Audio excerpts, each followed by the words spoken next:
কক্সবাজার শহরটার কথা আপনারা জানেন, বাংলাদেশের অন্যতম সমুদ্র শহর, পৃথিবীর দীর্ঘতম সমুদ্র সৈকত স্যান্ডি বিচ এই কক্সবাজারে রয়েছে। এই কক্সবাজারে মোট 8টা উপজেলা রয়েছে। সেই 8টা উপজেলার একটি উপজেলার নাম হলো পেকুয়া। আপনারা হয়তো পেকুয়ার নাম শুনেছেন। এই পেকুয়া উপজেলায় একটা বাজার রয়েছে, পেকুয়া বাজার। পেকুয়ার মধ্যে সম্ভবত 7টা ইউনিয়ন রয়েছে, তার মধ্যে একটা হলো শিলখালী। যারা আমার অনুষ্ঠান নিয়মিত দেখেন তারা শিলখালীর নাম শুনেছেন। শিলখালীতে বাংলাদেশ আর্মির একটা ওপেন ফায়ারিং রেঞ্জ রয়েছে এবং এটি নদী বা সমুদ্রের খুব কাছাকাছি। এই শিলখালী হঠাৎ আলোচনায় উঠে আসার অন্যতম কারণ হলো যে রাখাইন রাজ্যের জন্য যে মানবিক করিডোর দেয়া হচ্ছে টেকনাফ দিয়ে, সেই টেকনাফের যে সাপ্লাই বেসটা হবে, মানবিক করিডোরের জিনিসপত্র এসে যেখানে থাকবে, সেটা হলো শিলখালী। এই শিলখালীতেই একটা সাপ্লাই বেস গড়ে তোলা হবে এবং সেখান থেকে জরুরি মানবিক সহায়তাগুলো যেমন খাবার, মেডিসিন, এগুলো রাখাইন রাজ্যে যাওয়া হবে। এবং এটা হলো কেতাবি কথা, কিন্তু কেতাবের বাইরের যে কথা সেটা হলো যে এখান থেকে আরাকান আর্মির সাহায্যার্থে বিভিন্ন রকমের অস্ত্র যাবে এবং এই যে অস্ত্র সরবরাহে আমেরিকাও যুক্ত আছে। এবং এখানে বার্মা অ্যাক্ট 2022 আমেরিকার কংগ্রেসে পাশ করা একটি বিল, সেই বার্মা অ্যাক্টের বাস্তবায়নে আমেরিকা কাজ করছে। যারা বার্মা অ্যাক্ট সম্পর্কে আরো জানতে চান তারা যদি গুগল করেন, গুগলে বার্মা অ্যাক্ট 2022 লিখলে আপনি বিস্তারিত জানতে পারবেন। তো আজকে হঠাৎ কেন পেকুয়া বাজারের কথা বলছি? এই পেকুয়া বাজার, এখানে আপনি যদি এই পেকুয়ার বাজারের আশেপাশে যান, আপনি কিছু জিনিস, অদ্ভুত জিনিস খেয়াল করবেন। এখানে প্রায় প্রতিটা বাড়িতে স্টারলিংকের ইন্টারনেট সংযোগ আছে। বাংলাদেশ স্টারলিংক ইন্টারনেট ব্যবহারের অনুমোদন দিয়েছে 28 এপ্রিল। 29 এপ্রিল স্টারলিংকের হাতে লাইসেন্স তুলে দেওয়া হয়েছে। অথচ এই পেকুয়ার এই অঞ্চলে স্টারলিংক ইন্টারনেট রয়েছে তার আগে থেকেই।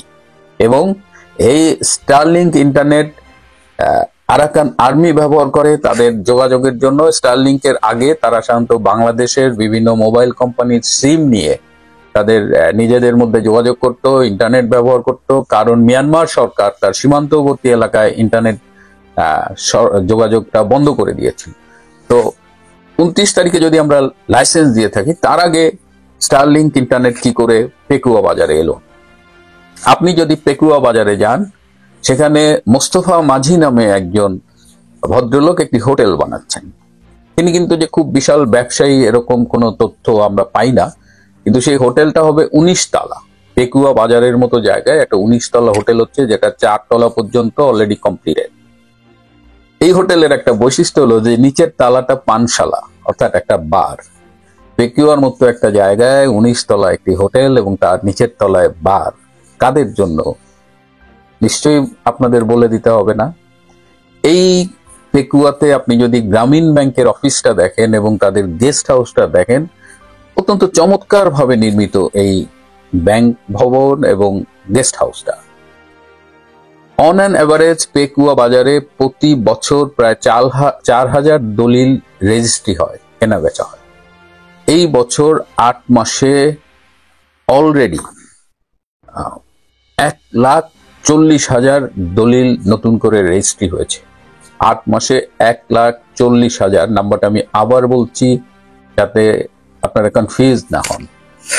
এবং অধিকাংশ দলিল কেনা বেচায় অর্থায়ন করেছে ইসলামী ব্যাংক। কি মনে হচ্ছে আপনাদের কোন পর্যায়ে আমরা চলে গেছি? শুধুমাত্র যে করিডোর দিচ্ছি না, পুরো একটা এলাকা আমরা বিদেশিদের হাতে তুলে দিচ্ছি এবং এই এলাকা ঘিরে একটি জঙ্গি নেটওয়ার্কও গড়ে উঠছে। সেখানে আপনি বিভিন্ন স্যাটেলাইট টিভি চ্যানেল পাবেন, তাদের টেলিভিশনে তারা দেখে নাপ টিভি, রাখাইন বাংলা টিভি। এই টিভিগুলো খুবই আঞ্চলিক এরিয়া জুড়ে আপনার সম্প্রচারিত হয়, মানে এটা সারা দেশ থেকে দেখা যায় না। আমি একটা তথ্য জেনে খুব অবাক হয়েছি যে আরাকান আর্মি যদি 1 কেজি চাল কিনতে চায় তার বাংলাদেশের সহায়তা বাদে, তাহলে তাদের দাম পড়ে প্রায় 2000 টাকা। কিন্তু বাংলাদেশের বাজার থেকে কিনলে এটা 100 টাকা 150 টাকা এরকম আছে।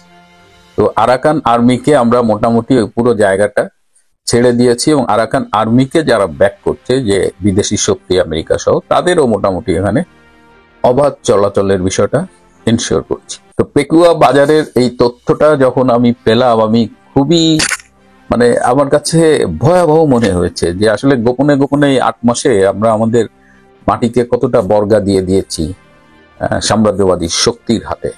তো আজকে প্রাসঙ্গিকভাবে পেকুয়া নিয়ে কথা বলছি। আপনারা জানেন যে গত বুধবার অন্তর্বর্তীকালীন সরকারের অবৈধ প্রধান উপদেষ্টা ডক্টর ইউনূস প্রথমবারের মতো দায়িত্ব নেবার পরে চট্টগ্রামে এসেছিলেন, এবং যদি আমি ভুল না জেনে থাকি যে ডক্টর ইউনূসের কথা ছিল চট্টগ্রাম সফরের পাশাপাশি এই পেকুয়া বাজারেও একটু ঘুরে যাবার, একটু দেখে যাবার, কিন্তু শেষ মুহূর্তে তার পেকুয়া বাজার সফর বাতিল করা হয়েছে।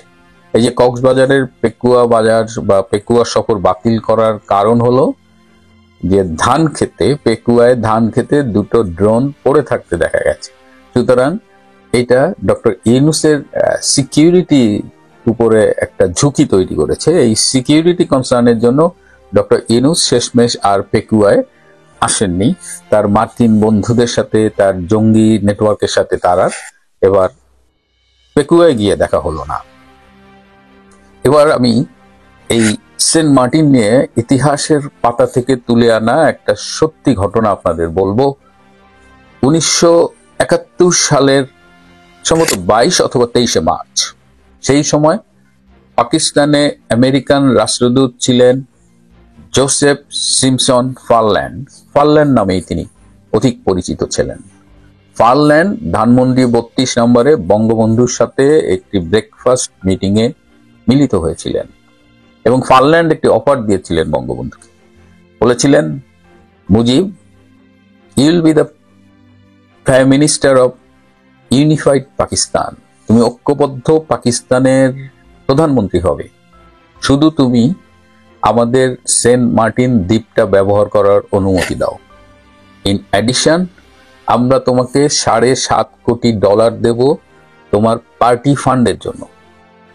এই অফারটা বঙ্গবন্ধু শুনে তিনি তার বাড়িতে তার যে সাপোর্ট স্টাফ ছিলেন তাদেরকে চিৎকার করে জিজ্ঞেস করলেন যে, বঙ্গবন্ধু অনেকগুলো কবুতর পালতেন, তিনি জিজ্ঞেস করেছিলেন যে এই কবুতরের খাবার দিয়েছিস? তো ভেতর থেকে বললো যে কবুতরের খাবার এখনো দেওয়া হয়নি। তো তিনি বেশ অসন্তোষ প্রকাশ করলেন। ফারল্যান্ড যা বোঝার বুঝে গিয়েছিলেন। তো বঙ্গবন্ধু ফারল্যান্ডকে বলেছিলেন যে $7.5 কোটি পেলে পার্টি ফান্ডে ভালোই হতো, এতগুলো টাকা, কিন্তু মিস্টার ফারল্যান্ড আপনি জেনে রাখবেন আমি শেখ মুজিবুর রহমান বাংলাদেশের 1 ইঞ্চি জায়গাও কোনো বিদেশি শক্তিকে দেব না।